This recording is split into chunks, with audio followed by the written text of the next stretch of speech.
محترم حضرات، قابل صد احترام معزز سامعین، ربیع الاول کا مہینہ شروع ہو چکا ہے اور اس ربیع الاول کے مہینے میں امت مسلمہ خصوصاً رسول اللہ صلی اللہ علیہ وسلم کی ذات اقدس کے حوالے سے پروگرام بھی منعقد کرتی ہے، جمعے کے اجتماعات میں گفتگو بھی ہوتی ہے، محافل مجلسیں، کہیں پر ریلیوں کا انتظام ہوتا ہے، تو حضور علیہ الصلوۃ والسلام سے عقیدت اور محبت کے مختلف مظاہر پیش کرتی ہے، مختلف موضوعات پر بات ہوتی ہے ربیع الاول کی وجہ سے، اور اس کی وجہ یہ ہے کہ اس ماہ مبارک کو حضور علیہ الصلوۃ والسلام کے ساتھ ایک خاص نسبت حاصل ہے۔ آپ علیہ الصلوۃ والسلام کی حیات مبارکہ کا خلاصہ آپ نکالیں تو وہ خلاصہ 4 باتیں ہیں۔ آپ علیہ الصلوۃ والسلام کی ولادت باسعادت، آپ علیہ الصلوۃ والسلام کو نبوت کا عطا کیا جانا، آپ علیہ الصلوۃ والسلام کا مکہ سے ہجرت فرمانا، مدینہ تشریف لے جانا، اور پھر آپ علیہ الصلوۃ والسلام کا دنیا سے انتقال فرما جانا، پردہ فرما جانا۔ یہ 4 حضور علیہ الصلوۃ والسلام کی حیات مبارکہ کے بڑے واقعات ہیں، اور یہ چاروں کے چاروں واقعات ربیع الاول کے مہینے میں پیش آئی ہیں۔ اسی نسبت سے امت حضور علیہ الصلوۃ والسلام کے حوالے سے اس ماہ میں خصوصی اہتمام کرتی ہے، اجتماعات کی صورت میں، بیانات کی صورت میں، خطبات کی صورت میں، محافل نعت کی صورت میں، یا اور جس انداز کے اندر۔ کچھ لوگ چراغاں کرتے ہیں، اپنا ان کا ایک نقطہ نظر انداز ہے۔ سمجھنے کی بات یہ ہے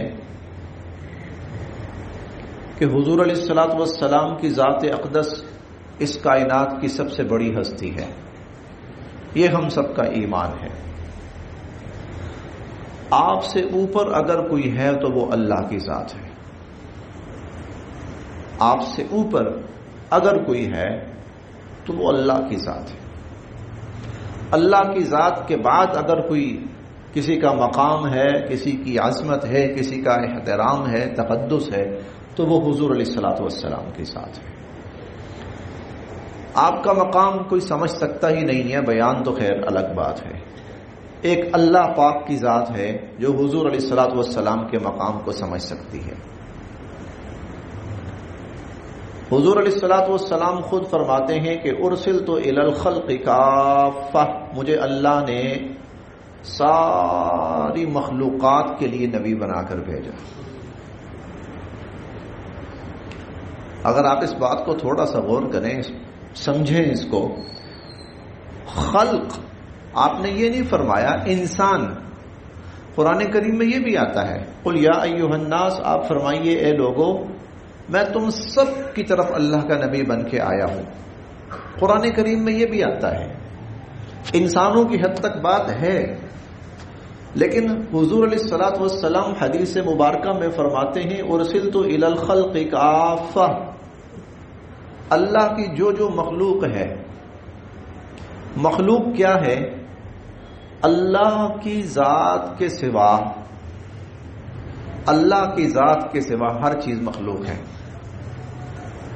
ہر وہ چیز جو مخلوق ہے، اور اللہ جس چیز کا بھی خالق ہے، حضور علیہ الصلوۃ والسلام اس چیز کے نبی اور رسول ہیں۔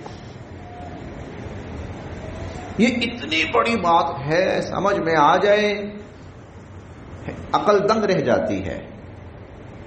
زمین بھی اللہ کی مخلوق ہے، پانی بھی اللہ کی مخلوق ہے، نباتات بھی اللہ کی مخلوق ہیں، جمادات بھی اللہ کی مخلوق ہیں، حیوانات بھی اللہ کی مخلوق ہیں۔ یہ زمینی مخلوقات ہیں۔ فضائی مخلوقات اللہ جانتے ہیں، آسمانی مخلوقات اللہ جانتے ہیں، آسمانوں سے اوپر جہان اللہ جانتے ہیں۔ حضور علیہ الصلوۃ والسلام فرماتے ہیں جہاں جہاں جس جس شکل میں جس جس رنگ ڈھنگ میں اللہ کی کوئی بھی مخلوق ہے، حضور فرماتے ہیں مجھے اللہ نے اس سب کے لیے نبی بنا کر بھیجا ہے۔ اسی لیے پوری کائنات کھولی گئی حضور علیہ الصلوۃ والسلام کے سامنے کہ ہم آپ کو دکھائیں کہ کہاں کہاں آپ کی نبوت کے جہان بکھرے ہوئے ہیں۔ آسمانوں پر لے جایا گیا۔ آپ جانتے ہیں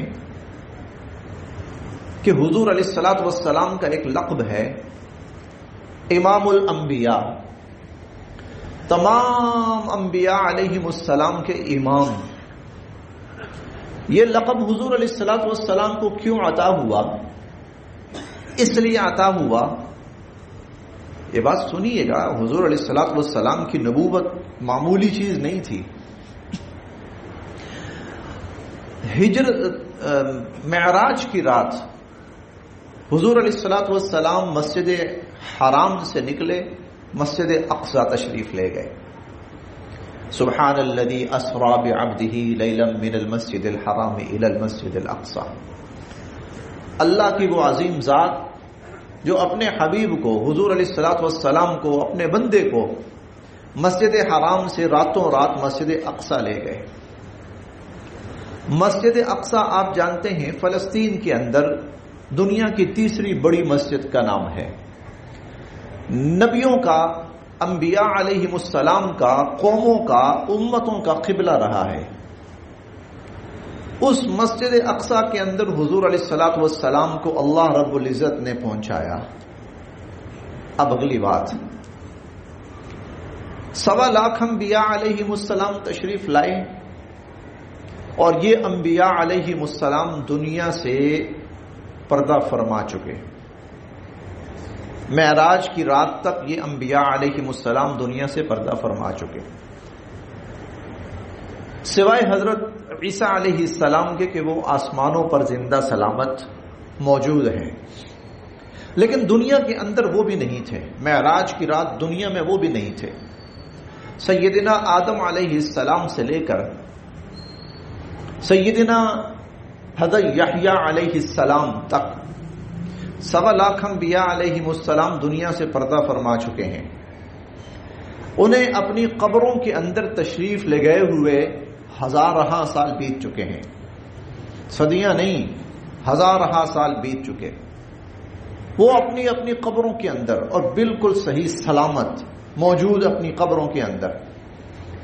معراج کی رات ہے، حضور علیہ الصلوۃ والسلام کو اللہ آج دکھانا چاہتے ہیں کہ آئیے آپ کو دکھاتے ہیں کہ آپ کی نبوت کہاں کہاں تک پہنچی ہوئی ہے، آپ کی نبوت کن کن جہانوں پر چھائی ہوئی ہے۔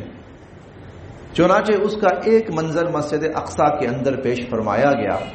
ان 1.25 لاکھ انبیاء علیہم السلام کو اپنی اپنی قبور سے، اپنی اپنی قبروں سے زندہ کیا گیا۔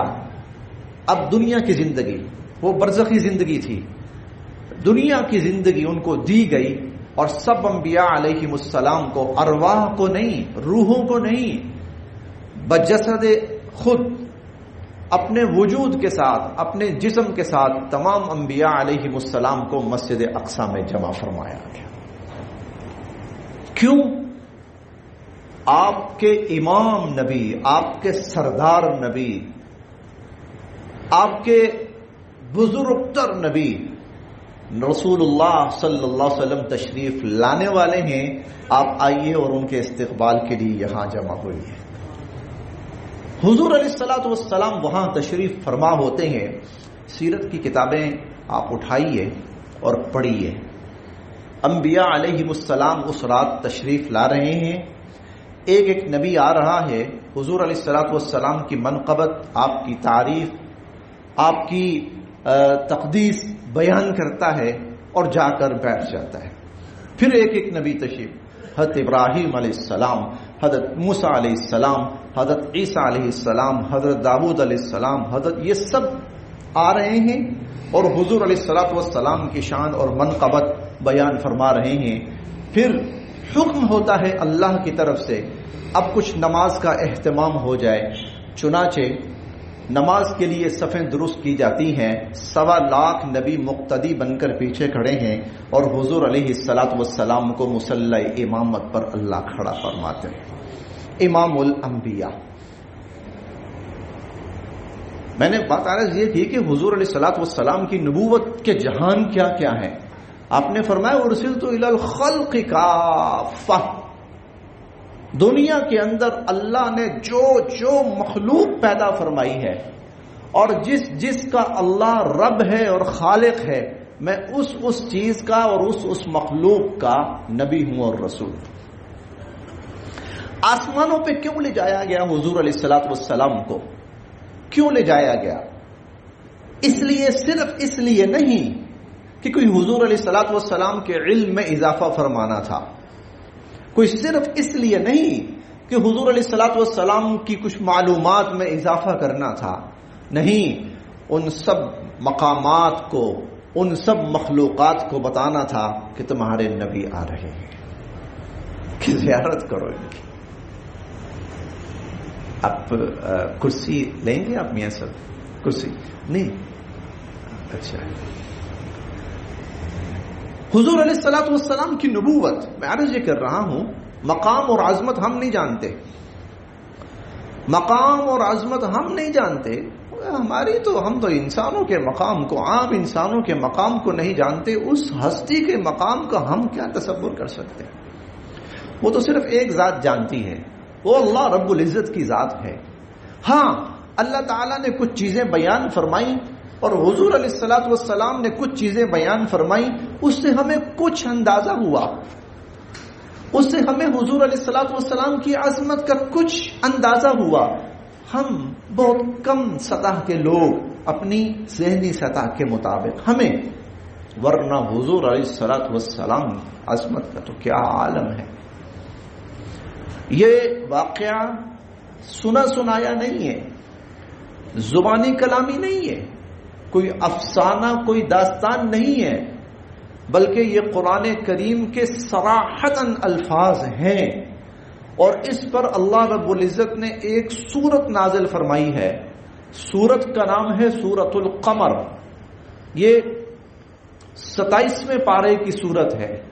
اس سورت کا آغاز اللہ یہاں سے فرماتے ہیں اقتربت الساعۃ وانشق القمر، قیامت قریب آ گئی اور چاند 2 ٹکڑے ہو گیا. شق، 2 ٹکڑے ہو جانا اس کا. اور اس کی تفصیل جو حضور علیہ الصلوۃ والسلام نے بیان فرمائی اور دیکھنے والوں نے خود اس کی شہادت دی کہ پیغمبر دو عالم صلی اللہ علیہ وسلم نے، کفار نے مطالبہ کیا تو حضور علیہ الصلوۃ والسلام نے صرف اپنی انگلی سے یوں اشارہ فرمایا تھا، یوں چاند کو. حضور علیہ الصلوۃ والسلام کی نبوت، آپ کی عظمت، آپ کا مقام، آپ کا مرتبہ، آپ کا اشارہ کرنا تھا کہ وہ چاند 2 ٹکڑے ہوا اور 2 ٹکڑے ہو کر ایک اس طرف گرا ہے اور ایک اس طرف گرا ہے. قرآن کریم کے الفاظ اس پر صراحت ہیں، کوئی داستان نہیں ہے، کوئی افسانہ نہیں ہے، کوئی سنی سنائی بات نہیں ہے، یہ حقیقت ہے. ہم اس عظیم تر ہستی کے مقام کا تصور بھی کہاں کر سکتے ہیں، تو سوچ بھی کہاں سکتے ہیں، وہ تو بس اللہ کی ذات جانتی ہے. لیکن یہ چھوٹی چھوٹی باتیں میں عرض کر رہا ہوں کہ جو ہماری ذہنی سطح کے مطابق جو ہمیں بتائی گئی، جس کا علم ہم تک آیا. آپ کا مقام تو کیا ہے، آپ کا مرتبہ تو کیا ہے؟ کیا جنت حضور علیہ الصلوۃ والسلام کے آنے کی منتظر نہیں ہے؟ مشتاق ہے. اور کوئی بعید نہیں، یہ میں ایک انسانی بات کر رہا ہوں، کوئی بعید نہیں کہ حضور علیہ الصلوۃ والسلام کو جو معراج کی رات جنت لے جایا گیا اور جنت کے مقامات آپ کو دکھائے گئے اور جنت کی زیارت کروائی گئی، تو عین ممکن ہے کہ وہ جنت کی خواہش پوری کی گئی ہوئے کی گئی ہو کہ ایک دفعہ تو وہ آئے نا میں ان کی زیارت کر لوں. عین ممکن ہے کہ وہ جنت کی خواہش ہو. میں اپنی ایک سوچ عرض کر رہا ہوں. تو یہ نہیں تھا کہ حضور علیہ الصلوۃ والسلام نے جنت نہیں دیکھی تھی اس سے قبل. اللہ نے مدینہ منورہ میں مکہ مکرمہ میں بیٹھے بیٹھے بارہا حضور علیہ الصلوۃ والسلام کو کشفی طور پر ان مقامات کی زیارت کروائی. کہ یعنی بیٹھے بیٹھے اللہ نے آپ کے سامنے سے مناظر ہٹائے. جنت دیکھی آپ نے, جہنم دیکھی آپ نے خواب دیکھے, خوابوں کے اندر آپ نے جنت دیکھی, خوابوں کے اندر آپ نے جہنم کے مناظر دیکھے. لیکن عین ممکن ہے کہ جنت کی خواہش ہو کہ میں بھی تو دیکھوں نا ان کو, کہ جن کی وجہ سے مجھے رونق ملنی ہے. عین ممکن ہے. تو اللہ رب العزت نے سدرۃ المنتہا کے مقام پر حضور علیہ الصلوۃ والسلام کو لے کے گئے ہوں, جنت لے کر گئے ہوں, جہنم دکھائی ہو سکتا ہے کہ جہنم اتنی گرم ہو گئی ہو, جہنم اتنی اپنی وجہ سے پریشان ہو گئی ہو کہ اس کا دل چاہتا ہو کہ ایک دفعہ میں ان کو دیکھ لوں, کہ ان کی زیارت سے ہی میرے اندر کی کچھ گرمی تھوڑی سی ٹھنڈی ہو جائے, تھوڑا سا مجھے سکون مل جائے. ارے ان کا مقام کیا کہنا. ہاں یہ بات اللہ رب العزت خود فرماتے ہیں. محدثین عظام نے اس کا جو خلاصہ عرض کیا ہے وہ یہ کہ لولا کلما خلقت الافلاق, کہ اے اللہ کے حبیب, بلکہ اللہ تعالیٰ فرماتے ہیں اے ہمارے حبیب, اس کائنات کو, اس سارے جہان کو, اس سارے نظام کو پیدا کرنے کا ایک مقصد یہ بھی ہے کہ آپ کو پیدا فرمانا تھا, آپ کو پیدا فرمانا تھا. آپ نہ ہوتے تو یہ سارا جہان, یہ نظام, یہ سب کچھ نہ ہوتا. اسی لیے پہلے انسان سیدنا آدم علیہ السلام پیدا ہوئے, پہلے انسان, ان سے کہا گیا کہ وہ جو آخری نبی آئیں گے ان پر ایمان لاؤ. دوسرے نبی, ان سے کہا گیا آخری نبی آئیں گے, ہزاروں سال بعد آئیں گے, صدیوں بعد آئیں گے, نامعلوم کب آئیں گے, ایمان آج لاؤ. تیسرے نبی آئے, نامعلوم ان کا زمانہ کب ہے, بہت دور ہے, ایمان آج لاؤ. عالم اربع میں تمام نبیوں کو اللہ رب العزت نے فرمایا. ہاں یہ قرآن کریم کے تیسرے پارے کے الفاظ ہیں کہ تمہارے پاس میرا ایک رسول آئے گا, لَتُؤْمِنُنَّ بِهِ, سنو تم سب کے سب نے اس پر ایمان لانا ہے. وہ چونکہ عالم ارواح تھا تو عالم دنیا میں انہوں نے آنا ہے, جب مرضی آئیں, تمہارے ہزارہ سال بعد آئیں, 10,000 سال بعد آئیں, 15-20 ہزار سال بعد آئیں, لیکن جب تم دنیا میں آؤ گے ان پر ایمان لانا ہے. قیامت کا دن سب انبیاء علیہم السلام کے ہاتھ اٹھے ہوئے, نہیں آج نہیں, اللہ کے سامنے نہیں جا سکتے, نا نا نا نا نا, اللہ کے سامنے آج اللہ جس غضب کی حالت میں ہے, نا بھائی نا. یہ بات پوچھ لی اگر, یہ نبی کہہ رہے ہیں, عام انسانوں کو تو چھوڑیے, آپ عام انسانوں کو تو چھوڑیے, نبی کہہ رہے ہیں کہ آج اللہ کے سامنے نہیں جا سکتے. جس حالت میں اللہ پاک کی ذات ہے تو آج ہمت نہیں ہے. 1.25 لاکھ نبیوں کے پاس لوگ جا رہے ہیں, 1 2 3 4 بڑے بڑے انبیاء علیہم السلام, بہت بڑا ان کا مقام, بہت بڑی ان کی عظمت. سیدنا حضرت موسیٰ علیہ السلام, اللہ پاک خود گفتگو فرمایا کرتے تھے, کلیم اللہ خود گفتگو فرمایا کرتے تھے. اللہ رب العزت ہاتھ اٹھاتے تھے, اللہ پاک ان کے اٹھے ہوئے ہاتھوں پر فیصلے فرماتے تھے. حضرت عیسیٰ علیہ السلام, حضرت داؤد علیہ السلام, حضرت ایوب علیہ السلام, بڑے بڑے انبیاء, حضرت ابراہیم علیہ السلام, حضرت ابراہیم علیہ السلام, واتخذ اللہ ابراہیم خلیلا. اتنی انسانیت, کھر بہا انسانیت. اللہ فرماتے ہیں کہ اس کھر بہا انسانیت میں جس کو میں نے دوست بنایا ہے وہ ابراہیم ہے. اتخذ اللہ ابراہیم خلیلا, میں نے اس کو دوست بنایا ہے. آپ تصور کر سکتے ہیں, آپ تصور کر سکتے ہیں, میں نے دوست بنایا ہے. آج تو خیر وہ کسی کو ایک سیلفی مل جائے نا کسی کے ساتھ, تھوڑی سی بڑی شخصیت, تھوڑی سی دنیاوی اعتبار سے وہ سمجھتا ہے میں پتہ نہیں کون سے آسمان پہ پہنچ گیا ہوں. وہ کریڈٹ لیتا پھرتا ہے اس کا ہر جگہ جا کر, اس پر اس کی اپنی کوئی حیثیت ہے یا نہیں ہے، لیکن وہ صرف ایک اس پک کے اوپر، ایک سیلفی کے اوپر پتہ نہیں کون کون سے کمالات لینے کی کوشش کرتا ہے۔ لیکن یہاں کیا ہے، اللہ خود فرما رہے ہیں کہ میں نے اس کو سب میں سے چن کے اپنا دوست بنایا، خلیل بنایا۔ یہ قرآن کریم کے الفاظ ہیں، واتخذ اللہ ابراہیم خلیلا۔ ابراہیم علیہ السلام کو خلیل اللہ کا لقب ساری انسانیت کی زبانوں پر یہ لفظ جاری ہے کہ یہ اللہ کا دوست تھا، جس کو اللہ نے خود دوست بنایا ہے۔ وہ بھی کہہ رہے ہیں بھائی نا نا نا آگے نہیں، ارے آپ کو تو اللہ کہہ رہے ہیں میں نے دوست بنایا ہے، کہ نہیں۔ پھر حضور علیہ الصلوۃ والسلام کی ذات اقدس، انسانیت آپ کے پاس آتی ہے، آپ آئیے اللہ کے حضور گزارش پیش کیجیے کہ یہ اتنا سخت جو ماحول ہے اس کو اللہ ختم فرمائے۔ کوئی حساب کتاب کا معاملہ شروع ہو، جس جہاں جہاں جانا ہے بھیجنا ہے اللہ پاک بھیجیں۔ حضور علیہ الصلوۃ والسلام فرماتے ہیں ہاں اب میں جاؤں گا۔ سب کے ہاتھ اٹھے ہوئے، سب پناہ، آج نہیں آج نہیں آج نہیں۔ پھر حضور علیہ الصلوۃ والسلام اللہ کے عرش کے سامنے سر بسجود ہوتے ہیں، سجدہ حضور کرتے ہیں، اٹھاتے اللہ ہیں۔ ارفع راسک، اٹھائیے سر، سل تعطا، مانگیے ہم دیں گے، اشفع تشفع، کیجیے سفارش ہم قبول کریں گے، آپ کی سفارش پوری کریں گے۔ انسانیت کے ہاتھ بند، ہاتھ کھڑے ہیں، زبانیں بند ہیں، ڈر، وہ چلتی ہستی۔ ہاں ہاں، اس کا مطلب کیا ہے؟ قیامت کا جو معاملہ شروع ہوگا، حساب کتاب شروع ہوگا، چیزیں شروع ہوں گی، تو اس کی ابتدا بھی حضور سے ہوگی، اس کی انتہا بھی حضور پہ ہوگی۔ سب سے پہلے حضور علیہ الصلوۃ والسلام کی ذات اقدس کو قبر سے اٹھایا جائے گا، آپ کی قبر مبارک شق ہوگی، آپ قبر سے اٹھیں گے، پھر اس کے بعد انسانیت کو قبروں سے اٹھنا نصیب ہوگا۔ آپ چل کے اللہ کے حضور اور اللہ کے عرش کے سامنے جائیں گے، تب انسانیت کا حساب کتاب اور جنت جہنم کے فیصلے شروع ہوں گے۔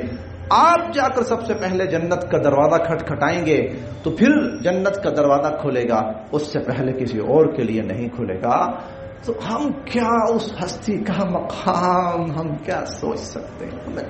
تو چند موٹی موٹی سی باتیں ہماری ذہنی سطح کو سامنے رکھتے ہوئے ہمیں بتائی گئی ہیں، لیکن یہاں ایک سوال ہے، بہت بڑا سوال ہے۔ سوال میں نے آج کرنا ہے، جواب انشاءاللہ پھر آپ کو اگلے جمعۃ المبارک میں عرض کرنا۔ اتنی بڑی ہستی تو دنیا میں بھیجا کیوں گیا؟ کیوں آئے؟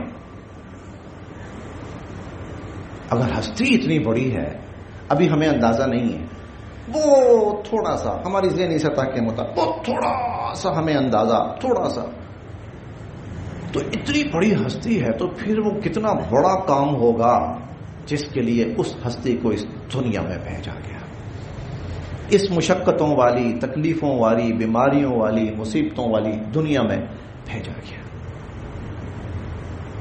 وہ کیوں بھیجا گیا؟ وہ کیا کام تھا؟ وہ کیا بات تھی؟ وہ کیا مقصد تھا؟ وہ مقصد کتنا بڑا ہوگا؟ وہ کام کتنا بڑا ہوگا؟ بس یہ چیز سمجھنی ہے۔ یہ تو چند بنیادی باتیں تھیں، یہ بات ہم نے سمجھنی ہے۔ اس کا مطلب یہ ہے کہ کام پھر صرف وہ ہے جس کے لیے ان کو بھیجا گیا تھا، مقصد پھر صرف وہ ہے جس کے لیے ان کو بھیجا گیا تھا، جس کے لیے معراج کی رات 1.25 لاکھ انبیاء علیہم السلام کو قبروں سے زندہ کر کے مسجد اقصی میں جمع کیا جاتا ہے۔ وہ کتنی بڑی، وہ کیا کام ہوگا، وہ کیا مقصد ہوگا جس کے لیے اتنی بڑی ہستی کو بھیجا؟ اس سوال کا انشاءاللہ العزیز حتی المقدور میں کوشش کروں گا آپ کے سامنے اس کی تفصیل عرض کروں، وہ کیا ہے، کس مقصد کے لیے، کس کام کے لیے۔